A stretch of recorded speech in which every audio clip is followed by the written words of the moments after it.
Hey, friends, this is your host, film critic and comedian Nate Wyckoff, and I just want to remind you to like and subscribe and go ahead and recommend this podcast slash YouTube series to anyone you think might enjoy it or people that you just don't like and you want to see them suffer through something you think they won't enjoy.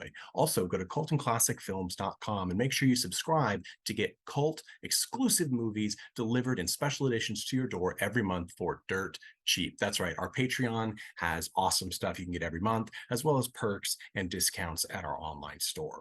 And remember, you need to do this. Otherwise, our good friend, there you go, Sergeant Kabuki Man will be after you. And just a heads up, most people that go against him end up dead in weird ways. So make sure not to do that. Here's your show and enjoy. Welcome to Cult and Classic. Welcome, friends and fiends of the pod, to a brand new episode of Cult and Classic Films podcast. This is the podcast where we talk about two thematically linked films, one mainstream and one cult, except when we don't, which is what we're doing today. This is when we're going to talk about two films by the DIY video filmmaker Adam Thorne from Toronto, Canada. We've had Adam on the podcast before. You can go back in our archives and at cultandclassicfilms.com and check out our interview with him. But we're covering the two films that we here at Cult and Classic Films have released as our very first Blu-ray high-def double feature, which, if you're not aware, we do a subscription service now where we get exclusive films, the cultist of the cult films, and send them directly to your door every month for a nice, affordable price. It's real cheap. It's like $20 shipping included for the basic movie in a case with a nice cover, and $25 for like this awesome collector's edition that has an autographed poster and milk caps. I'm not saying they're pogs because that is a copyrighted term, but they are milk caps that seem very much, and I'm not sure how they're different from pogs. I can't tell. Anyway, exclusive stuff, really cool, and a neat slip cover. So if you're one of those collector's fiends like I am and you love to have the nice slip covers on your films, there's an exclusive slip cover with all of the special collector's editions. This is last month's for August 2023 double feature. You can still buy it at the cultandclassicfilms.com store. And if you're a subscriber, you get a discount. So you basically get it for the subscriber cost. You don't want to subscribe, it's basically $5 more. It's not a big deal. We ship Canada, Mexico, and US currently. But if you're not in one of those places and you want it, shoot us a message at info@cultandclassicfilms.com and we'll get there. Okay, enough of the ad part of this, but I do urge you to check it out and sign up for our newsletter at our website. I'm your host, film critic and comedian Nate Wyckoff. With me, I also have longtime contributor Tad. How are you doing, Tad? Nate, where'd Mandy go? Yes, Mandy Longley is also here with us occasionally. She's popped in and out. Must be a tech issue, but that where'd she is go? She went into the ether. Nathan, this is your podcast. You got to tell me where she went. She's popping back in. She went into that area of all darkness in the Insidious franchise, and now she's back. Oh, it's children then. There you go. Yes. So Mandy is also here connecting to audio, and we have hi Mandy. Hi. And we also have Tad was very concerned. We also have oh my gosh, no, I'll probably be gone again in a minute. Don't worry. It is the joys of technology. And I'll reappear and disappear at random. All right. It's, you know what? It's a ghost. It's a ghostly thing. We're a spooky podcast. We also have joining us for the first time in quite a while, Greg Johnson. How are you doing, Greg? Good to have you back. I don't think I've ever been on this show before. So whatever we're doing, I'm here. It's funny because this is the it's sort of like the lithium of podcasts. I feel like we bring people on and then we just get real chill, and when the cameras go off, we go to sleep. And I don't know how much of it is real and how much of it is just a lithium induced dream, but I'm excited for this double feature. Today we're going to talk about the newest of these two films that are included in our first release from Cult and Classic Films, Assault on the Snakemen. It's not Assault of the Snakemen, Assault by the Snakemen. It is Assault on the Snakemen. The Snakemen are being put under assault. So this movie was finished in 2020, and it is a science fiction comedy. And for those of you who are uber cult film fans, it also has a reference that loosely ties it to the universe of Chris Seaver, the Sievage universe. who we've also had on this podcast and talked to. Now, I think Chris would probably say that is not the case, but Adam did ask him if he could reference Chris Seaver's film location, Blood Fart Lake. This is just letting you know what you're in for today. And I guess he said yes, and so it is referenced in this. So I like to consider this part of the bridge between the Adam Thorne verse and the Chris Seaver verse. And they are indeed universes where there are crossover. So lots of fun here. Also, you can check it out. Both of these covers were done by yours truly. You can get the posters on our website store as well. And yeah, so let's talk about this movie. I'm going to give a quick summary as normal. I'm going to try and keep it even quicker. And not just by talking faster. If you hear my voice cut out or I say something particularly absent-minded, I am just now on the cusp of getting over COVID for the second time. I hate it. I want to punch it in the face, but I'm pretty sure it's bigger and stronger than me, and I can't do that anyway. So, Assault on the Snakemen is in the sort of near future. Aliens, these monkey men have come to the planet. They have left it in wreckage, and then they leave because, well, we live here. We know Earth is a dumpster fire right now. And so we are left in the wreckage, and in the wreckage, or from the wreckage, rises mutant snake men. These are snakish reptilian people of various different appearances, which I'm sure we'll talk about. These creatures are said to be dangerous to humans and feast on human babies. The president of the United States, keep in mind, the United States. I heard you. I heard the snake propaganda seep into your brain. I promise this is not the case. I could have done podcast. Yeah, so this is a Canadian production, but they really nail the American presidency dynamic in this, because the American president is quite a character, and he contacts the hero Rostar, who comes in and is charged with destroying the Snake Men and defeating their queen to save humanity and the babies of the humanity's babiness. I'm gonna blame that on the COVID. Okay, so he ends up fighting some snake men. He has a machete. There are guns. There is an awesome song by Green Jelly or Green Jello, depending on how you're introduced with them. Green Jello had to change their name because Bill Cosby got all up in their shit. And yeah, so anyway, Green Jelly has a song in here because a drummer for Green Jelly is actually in this film as one of the Snake Men, Rob Gabriel, and that's pretty cool. There are anywhere from like 100 to 700 members of Green Jelly, because they continually shift members, and when they move to an area for concerts, they'll pull new members. So it's pretty cool, but it is neat to have some Green Jelly in there. Green Jelly is amazing. They are the coolest. Before the Gorillaz, they were, our first animated band. If you don't know what Green Jelly's album Serial Killer is, go check it out. Go watch it online. I'm sure it's available. Go pick up the VHS like I did from a thrift store. It's an animated album. It's pretty great. They also did the soundtrack for Spider-Man Maximum Carnage, the Super Nintendo game, and I believe it came out on Genesis as well. So pretty baller. Any who's-its. This is quite a bizarre film that I fell in love with. This was actually the first film that I saw of Adam Thorne's before I got to know Adam, and a good fiend to the pod. And we're going to dive right in. Both of these films are on the shorter side. They're 50 minutes, and I don't think you can predict exactly where these films are going to go at any given time, especially Assault on the Snakemen. Yeah, so let's just dive right in. Tad, I've watched quite a few independent films, and usually I start seeing themes, and usually it goes, is this gonna get stupid? It's gonna get stupid. So I'm gonna say it's I'm gonna say that I think it starts stupid in a delightful way, especially since Adam's film company, Riot Films, tends to begin with a clip show of scenes, one of which seems to include Adam himself as a scientist of some kind. I'm not sure. There's a lot of films that he and his cohort have created. I don't know if it's from Personal Space Invaders or which film, but it appears to be him as a scientist getting shit thrown into his face. I'm not exactly sure what it is. I haven't had the pleasure of watching that feature, but yeah. So I think it starts pretty clear. Yeah.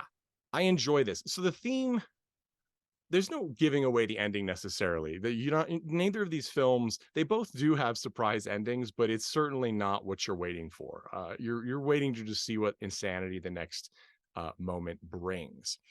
There's a small number of casts here. Austin Momberket, excuse me, is Rostar, and I will say that there is a really cool commentary with Austin and Adam on this film. It's full length. They watch the video, and it's that neat kind of video in video where you can see them and watch the movie at the same time. Lots of interesting do-it-yourself movie tips and tricks in there. We also have Sarita Milan, who plays Queen of the Snakemen and is a recurring standard in both of these movies and Adam Thorne's movies in general. And then we have Robert C. Hoffman, another filmmaker himself, playing the president, and son Oliver K. Hoffman, playing his Secret Service agent Steve. We have Bunny Hero playing the cleric, which I'm gonna challenge viewers to decide Bunny's real name when you're watching this. As I said, Rob Gabriel is the snake soldier, and Justin Declo, or Diclo, I apologize for not being able to say French names very well. I even tried this, guys. I even went online to one of those, like, pronounce it yourselves, and I think it was like Declo. Anyway, Justin is a very accomplished filmmaker in his own right, and he plays the robot, the Robo Warrior. And Justin is, he made the movie Teddy Bomb, which is a lot of fun, and his second feature, Impossible Horror, I have not seen yet.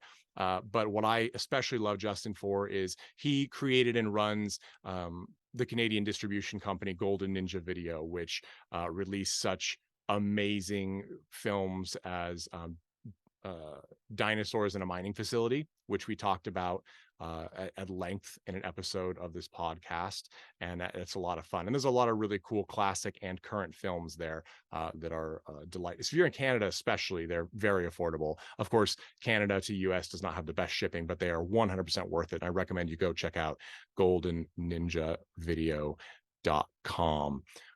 And it's Gold Ninja, excuse me, not Golden Ninja, GOLD, and then ninjavideo.com. I'm going to blame COVID again. COVID is a guest on this podcast today. All right. COVID is a guest, and we need to give him the respect it deserves. I don't know if COVID likes to be misgendered. I'm not sure. Okie dokie. So it's a small cast, and much of it involves Rostar wandering through various mostly outdoor environments, occasionally coming across other wild characters, at which point he then either kills them or butchers them. Mandy disappeared, and or gets help from them in some way, or is solicited for drugs.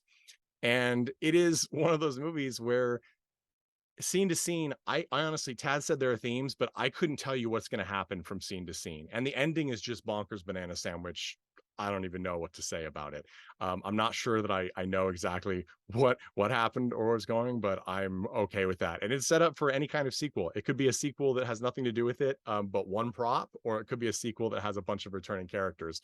But there is a lot of fun, and a lot of shootouts too. As I said, if you watch the trailer for this movie, you can see it feels American in the fact that there are so many guns in the end of this movie. That's how many guns there are.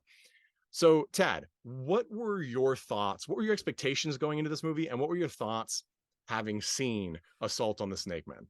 I lost it just by you starting to talk about this movie, because all I can do. All right, Nate, none of the rest of this movie matters. The only thing about this movie I care about is the scene where he's talking to the Snake Queen.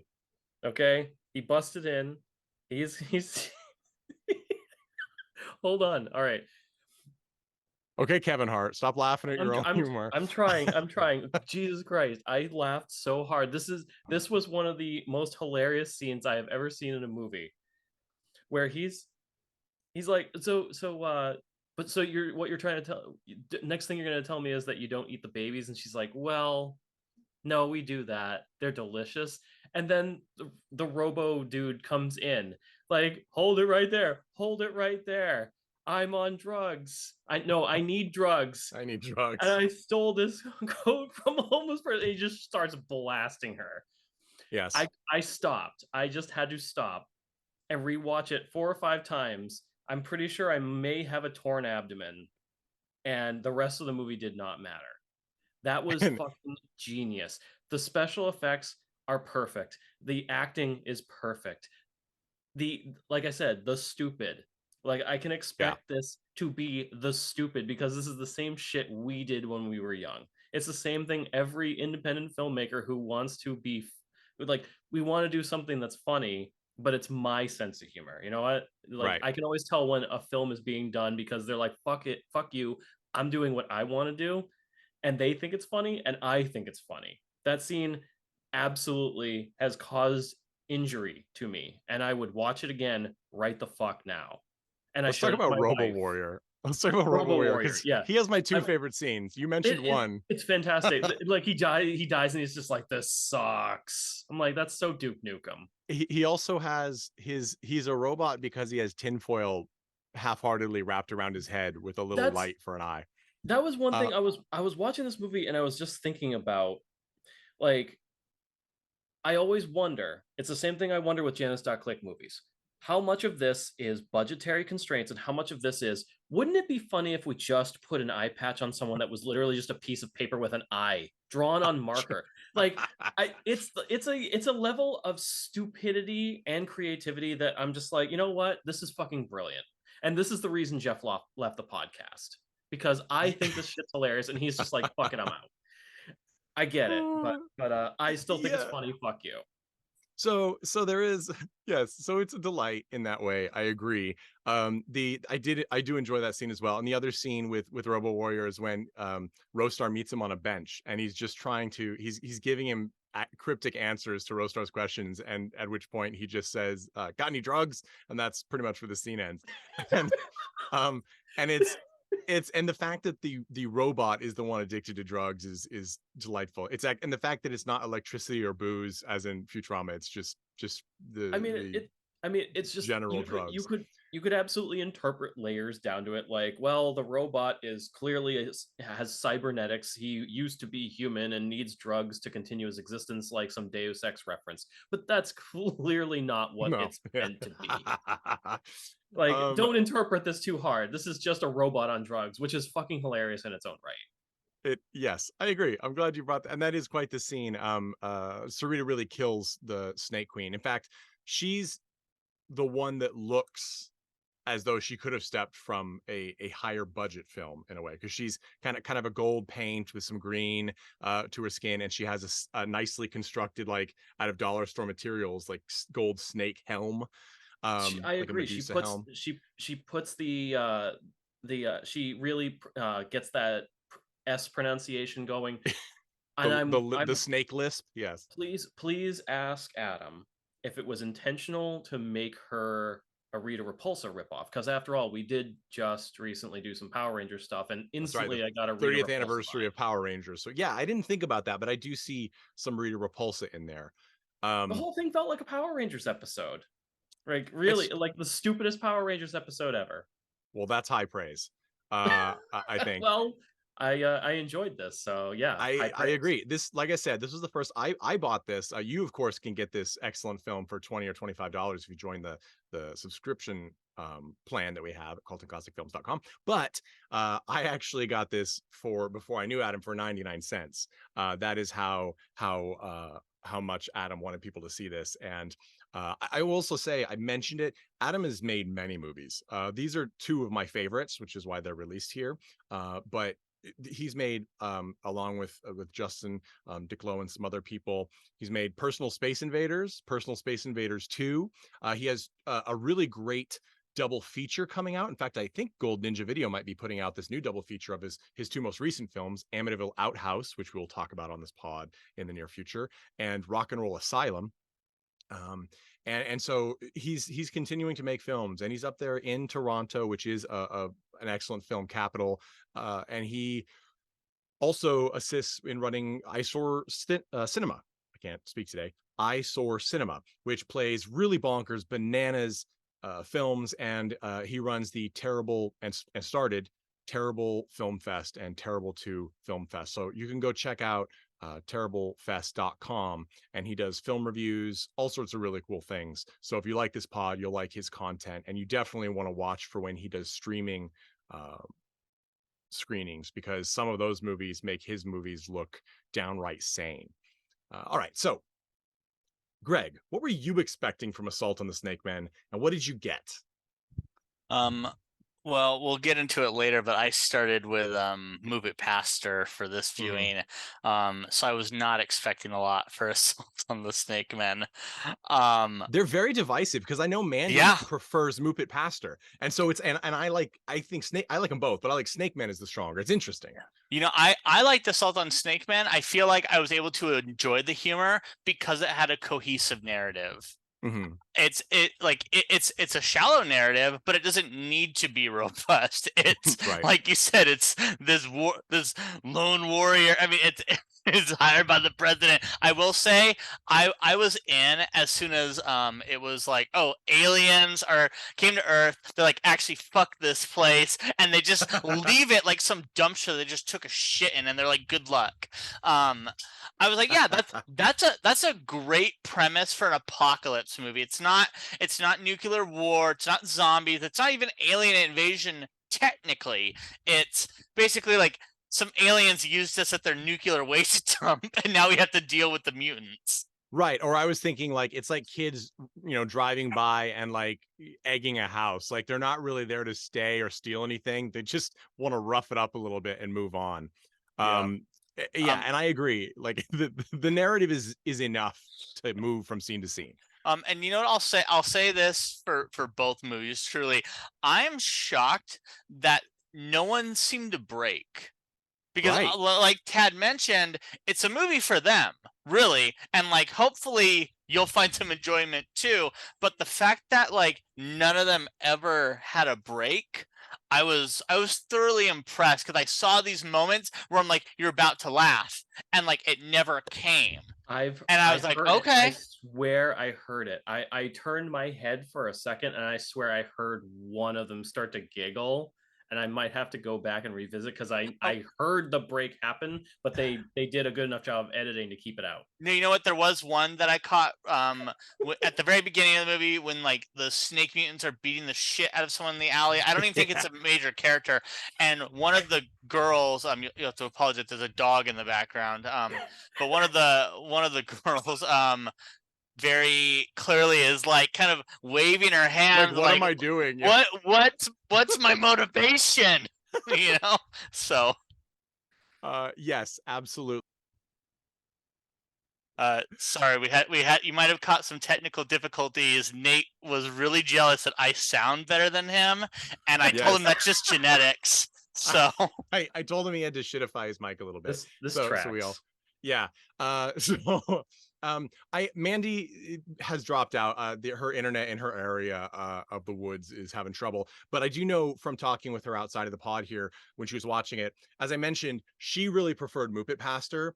Her issue with Assault on the Snakemen is she was having trouble with the audio, which is in spots especially more problematic than Move It Pastor. And anybody who watches these, any even moderate budget, but low budget, ultra low budget films know sound is the number one most difficult thing to do, because on camera mics are not, they're notoriously not that great. And the farther away, if you're using an on camera mic from a scene, the more distant, quiet, etc., the sound is. And one of the differences is, we'll talk next episode about Move It Pastor, but Move It Pastor is primarily indoors, and Assault on the Snakemen is primarily outside. And outside is so hard to get good audio, because you have not only things like car noise pollution, but you have wind. Wind, even when you don't think it's windy, wind sucks on microphones. Anybody who's tried to record a video for social media or whatever outside knows that. Here's something I want to mention about this too, which I absolutely love, is we've talked about some of the hilarious costuming choices. I mean, Rostar himself looks like, I love it. Austin, he looks like a fan live action film of what was that? Steven Universe, the grown-up Steven Universe. Like, he has just this red shirt with a yellow star on it. and a headband, and and shorts, and he just runs out. It's very much in that vein. And he's got that shoulder forward jaunt to him. Yes, very hero, like over the topness. Like it made me think a little bit of Deathbone in Chris Seaver's Moist Fury, which we all love. And so the costuming is very purposeful, but as we talked about, very low budget. I think Adam said every movie he does is propped by whatever dollar store or discount store is around. And it's sort of, especially like the robot with just the tinfoil just barely wrapped over the face, or the eye patch that's paper with a drawn on eye. It really calls to the current trend on like TikTok of people just putting anything on their head and being like, this is my mom. And it's just a chancla or shoe on their head. And then like, this is hair, and it's just a shirt over their face or something. Like they don't explain it. They just do it as that character. And we get that. It's sort of like a live action, meme, mimetic device moment. This movie, granted it's 2020, but it was even before that became so common. And it really nailed that early. Like it was ahead of its time in that we would just accept, because the tone of the movie was consistent, that tinfoil made a robot, I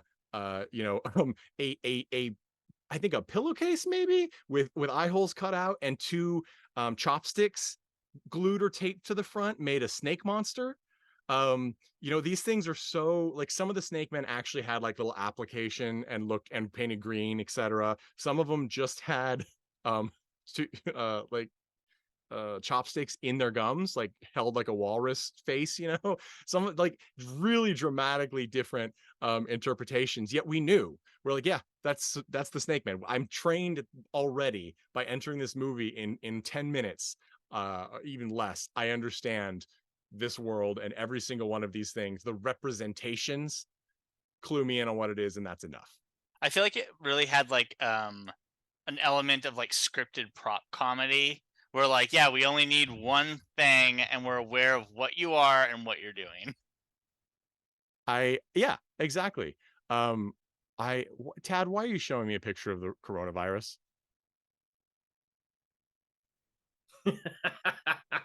I don't know what's happening with this guy. Yes, I'm being punked on my own podcast. I just put a picture of the virus over your picture in the thing. It's funny. I did. From a distance. See, I only bothered to open it in the chat here. This is fun for people who can't see the podcast. I only bothered to even look at it because it looked like Warcraft 3 or something. It looked like I thought it was like a burning building. Like Tad just photoshopped over some like recent tragedy. Like, interesting take.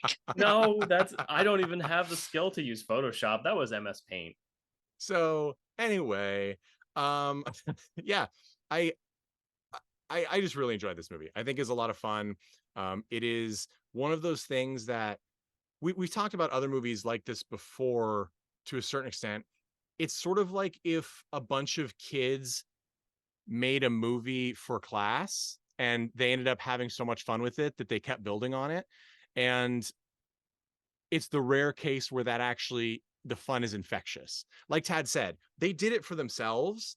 But as Greg said too, they kept in character the whole time. And it's especially the main cast. So it is a movie. Like with such sparse production, it's easy to think this is not going to feel like a movie at all. But then when you watch it, it does. You're like, no, this is a movie. Like it actually is a movie. And Tad mentioned that we did things like this as well growing up. And yet the difference is that we never had the wherewithal to really follow any of those to fruition.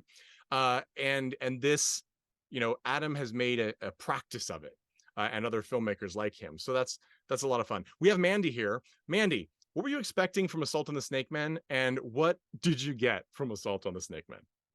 I don't know. I think I misread the title, so I was expecting Assault of the Snakemen. Mm-hmm. And what I got was my computer hated it so much it wouldn't even let me participate in the podcast. It was like, no. Done. Like, we're out of here. So yeah, no, I don't know. This one, I was expecting to like it more than I did. Like, this one just did not catch me for whatever reason. Did you watch Muppet Pastor first? Nope. Or did you watch this one first? I watched this one first. I watched this one interesting. first. Yeah. And there was, but there was one moment where there was a snake man. He was like crawling down the road, and like the protagonist was like following him / walking over him, and I was in hysterics. And then they had like a short exchange, like, man, you're like central perception or like surroundings is like terrible. And he's like, but you'll never find my secret lair. And he's like, it's right over there. I don't know why, but like that scene just broke me. And I was like, for that moment was like, this is so freaking hilarious. This is so great. That's the scene that broke you the way that I got broken by the robot shooting the snake lady. Me, okay.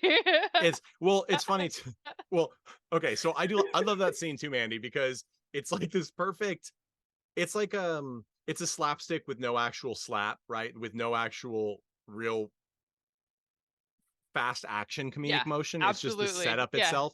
And it is, and that particular snake man is such a delight, because who I believe is Rob, because we see him, he's like the right hand man of the Snake Queen, and so he sort of is the one that keeps going after Rostar, but every time he goes after, his people get defeated. And the first time he gets beat up, I believe Rostar cuts his hand off, and it's a delightful, super old school, like fourth or fifth, like master's degree level,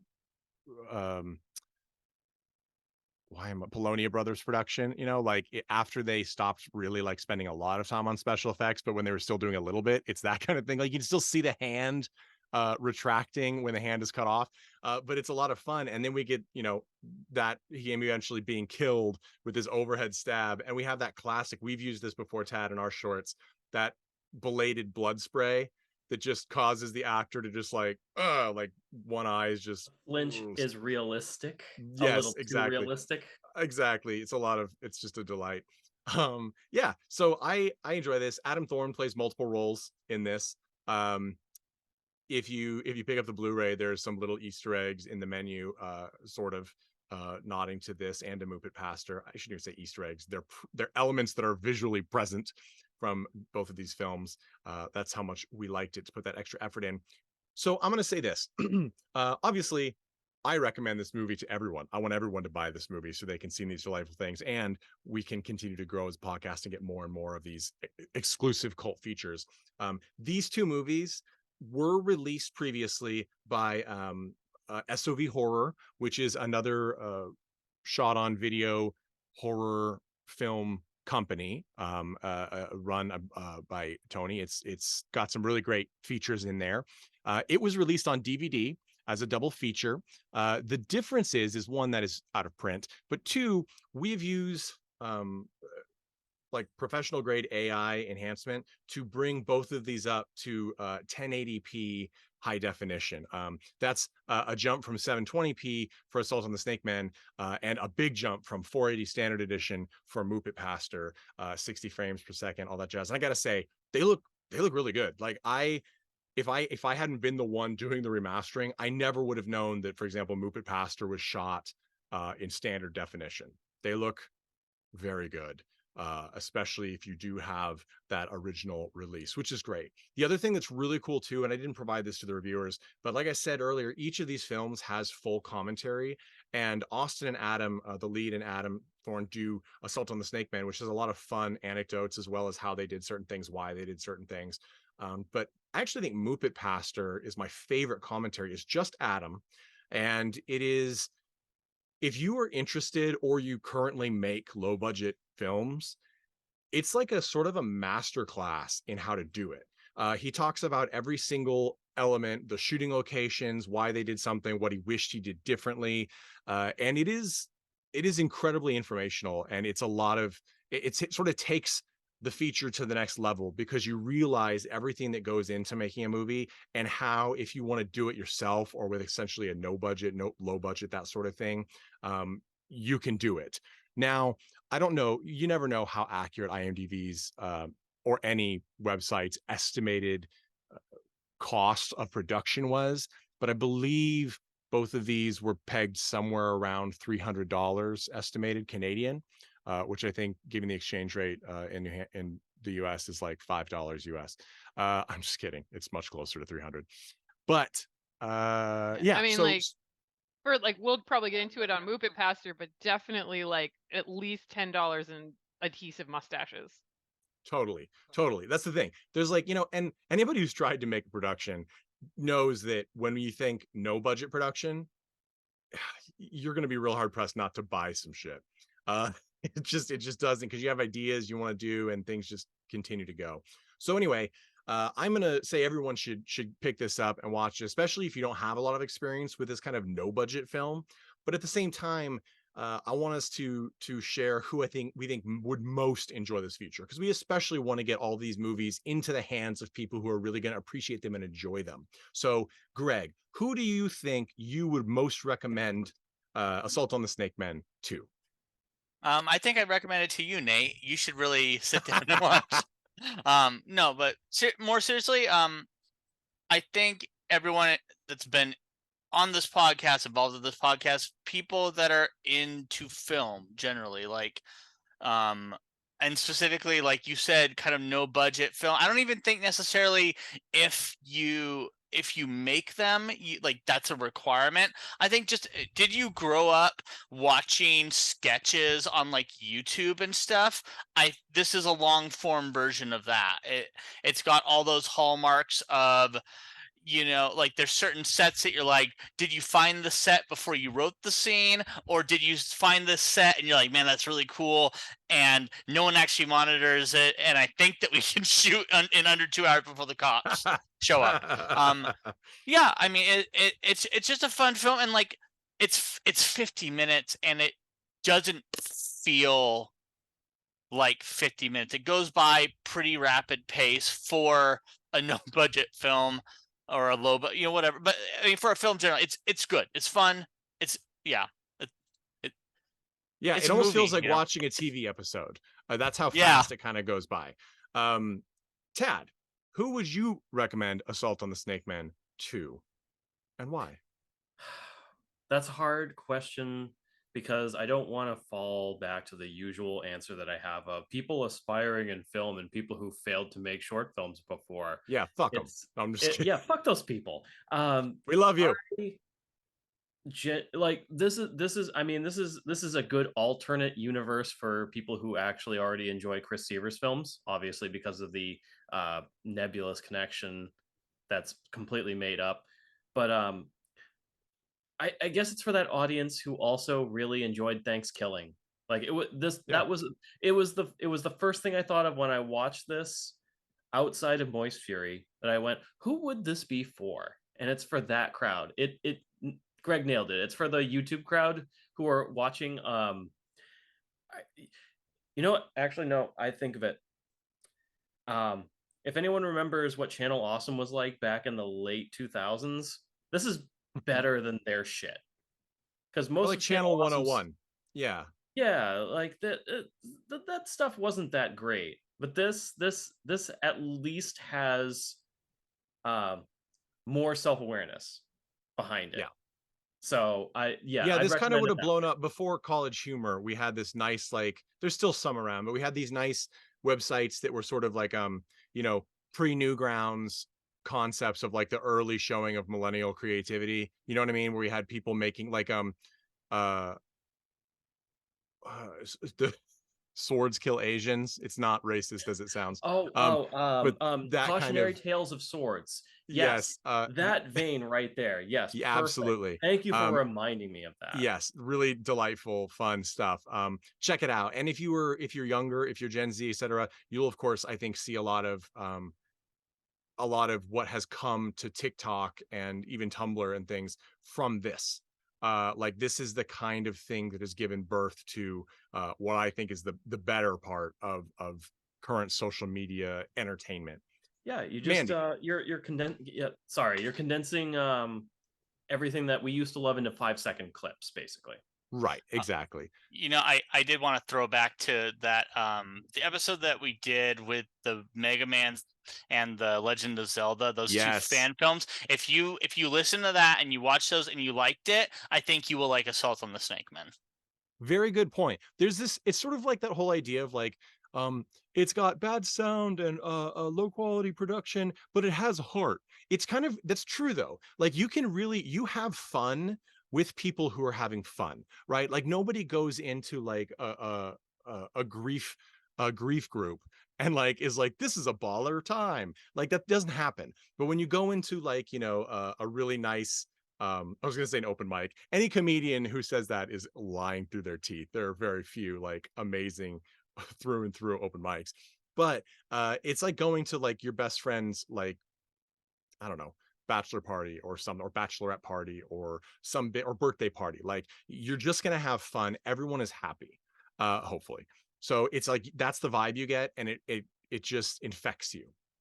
And even when I see a film in this sort of genre these DIY genre that I don't love, oftentimes a lot of especially people's first attempts can kind of drag, right? Because they don't know what to cut. Everything seems important. It's the same thing when we write. Professional, directors who work on multi-million-dollar productions have that problem all the freaking time. You hear us talk about it when we watch those movies. But these are, I think both of these, but Adam is one of those people who understands that less can be more, right? He only shows us what he would enjoy to watch, and it really does come through. Mandy, who do you think would enjoy Assault on the Snakemen?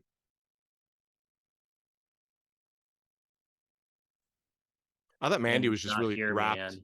Yeah, I thought she was just really wrapped in what I was having to say. It turns out she's frozen. So we're gonna go ahead and end this. We did get some nice words from Mandy. As I said, she prefers Muppet Pastor. I do think it's interesting that she watched Assault on the Snakemen first and then Muppet Pastor and enjoyed Muppet Pastor more. And Greg watched Muppet Pastor first and then enjoyed the second feature, which is Assault on the Snakemen more. I wonder too if, because this is a very specific type of film, I wonder if sometimes it helps that we have time to break into the rhythm of this kind of indie feature, and then we're more open to it when we jump to the next. Who knows? But it's something to think about. So thank you so much for listening to this episode of Cult and Classic Films podcast. I'm really excited that we're able to bring you our podcasts as well as these exclusive cult movies. If it sounds like an infomercial, it kind of is. So just deal with it. I promise not to do this every episode, but I want everyone to know, all the listeners, we sell these movies. And here's the best part, especially with the writer's strike, the WGA and the SAG actors strike, and the new visual effects union forming strike, and the Teamster strikes and other strikes in other industries here in the United States. Companies are not interested in taking care of us, the employees, the people who provide them what they need to make money. It's very clear they're not interested in that. It's a power play. And so when I started, and I've been working on getting this distribution thing, you've heard me talk about something new and exciting coming for years now, is I wanted to make sure we were not just fair but supportive of the filmmakers that we represent, and they're help them make more movies, because it's important. Just like you, the listener, have made us feel like what we do is helpful and useful and interesting to you, we want to make the filmmakers who make the movies that we love and enjoy feel that way, so they can do more. And in that regard, every single copy of the movie that sells gives money directly to the filmmakers. A lot of distributors, even the small ones that have good intentions at heart, they're not set up to make money, so they don't end up making enough to pay the filmmakers. And that's not something we want to happen. So the way Cult and Classic Films does things, filmmakers make money off of every single film sale. We do things made to order, so we don't have overstock that we have to clear out in order to reach our margin, so we actually have some income. There is no world in which the filmmaker will not get some money. They also don't pay for any of our services. We do the packaging design, we do the authoring of the discs, the design of the menus, we do all that stuff. And it's everything is done through that. All they have to do is provide us the materials and the extras and things we need. We make it look as better than it's ever been presented, get it out to you, the consumer, and give them money. That's it. That's all they got to do. So I'm very excited about that, and I'm really proud of that. And I want other people to realize that that's the way it should be. We should be compensated for the things we do, especially those that bring other people joy. So stand strong with unions. Buy from Cult and Classic Films, subscribe at patreon.com/Cult and Classic Films, or just get there through Cult and Classic Films. Also sign up for our newsletter there, because we've got fun reviews and highlights and all sorts of stuff coming monthly in that. So thank you so much. Please check us out next week for part 2 of this Adam Thorne double feature with Moopit Pastor from 2017. Thanks to all our guests. Thanks to all our listeners. And the play set, as always, is The Chud with All About Evil.